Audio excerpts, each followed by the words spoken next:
pretty much all they need, unless they have something serious that needs to be really covered up, like a birthmark or something like that. And then just a little slight touch of, a healthy glow on the cheeks. Not really a blush, but some kind of a healthy glow, bronzer a little bit, maybe on the cheekbones. That's about it. Nice. Men are easy. What would be, if you can remember, what would be one of the more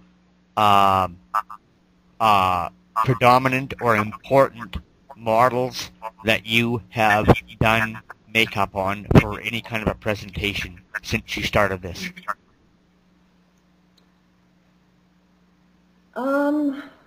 You mean someone that maybe you guys have heard of? Yeah. Gosh.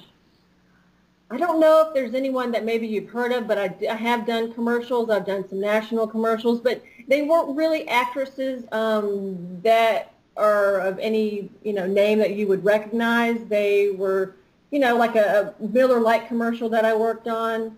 Oh, okay. I worked on the young lady that was the lead role in that.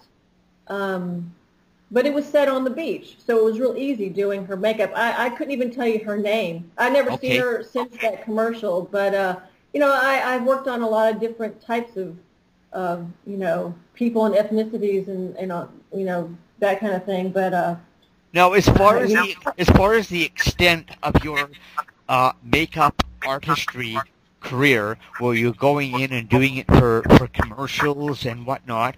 Was that your intent, or is this all new to you and you never pictured yourself going to this extent before?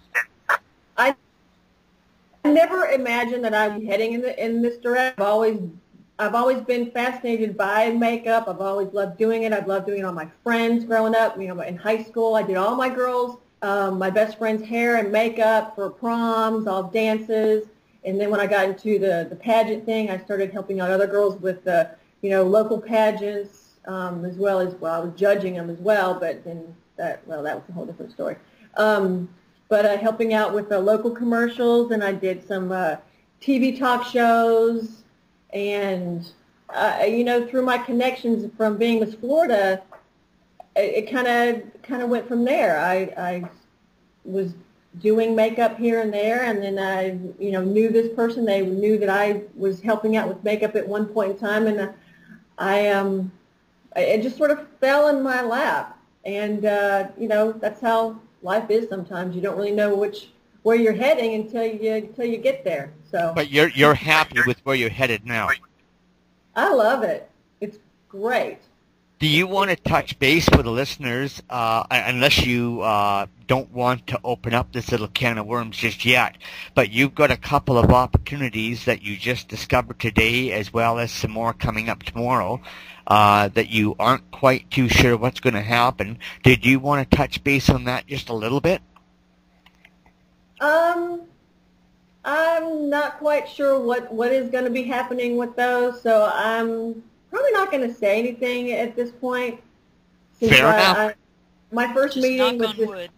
Yeah, let me find some wood. Okay. Yeah, I got my first meeting tomorrow, and then another, I got an email today about a reality show thing that's going on in Florida, so we'll just kind of leave it at that. So. That is super, super interesting. You got me really fascinated already. Yeah, it'll be fun. Well, there's one thing that I want to know, and I've always been curious about the world of pageantry, and I've never done anything that has to do with pageantry.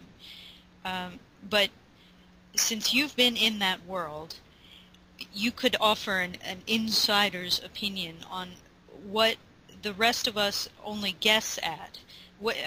There's so much controversy surrounding, I think, shows like, I don't know the exact name. I think it's called Toddlers and Tiaras.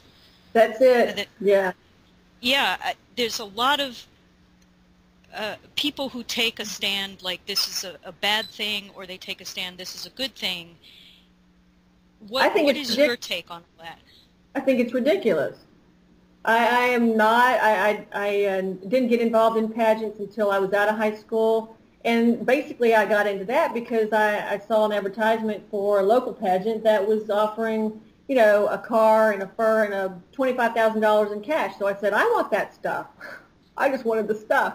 But anyway, I do not support the younger girl pageants. I've had a lot of people approach me, especially right after I was Miss Florida. A lot of the local people down in Florida wanted my help to help their little girls, do this and that for pageants.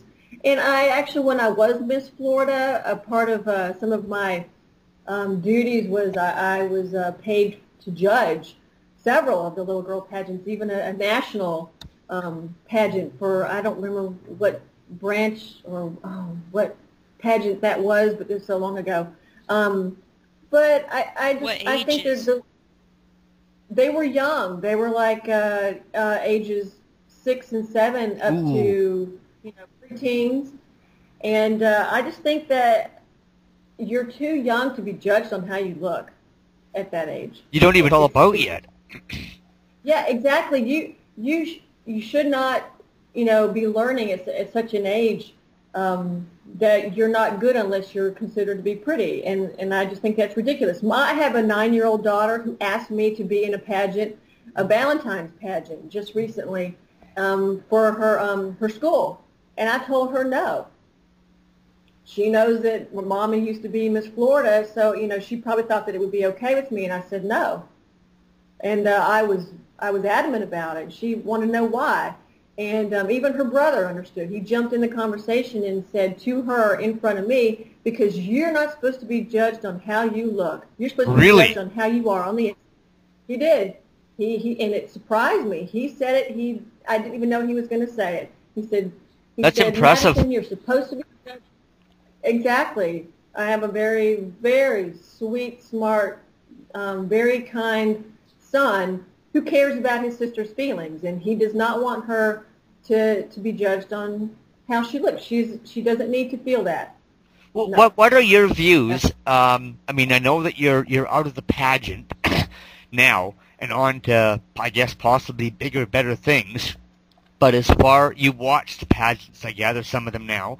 What are your views, having been in a pageant yourself? What are your views, good or bad, in the direction that a lot of the pageants are going today?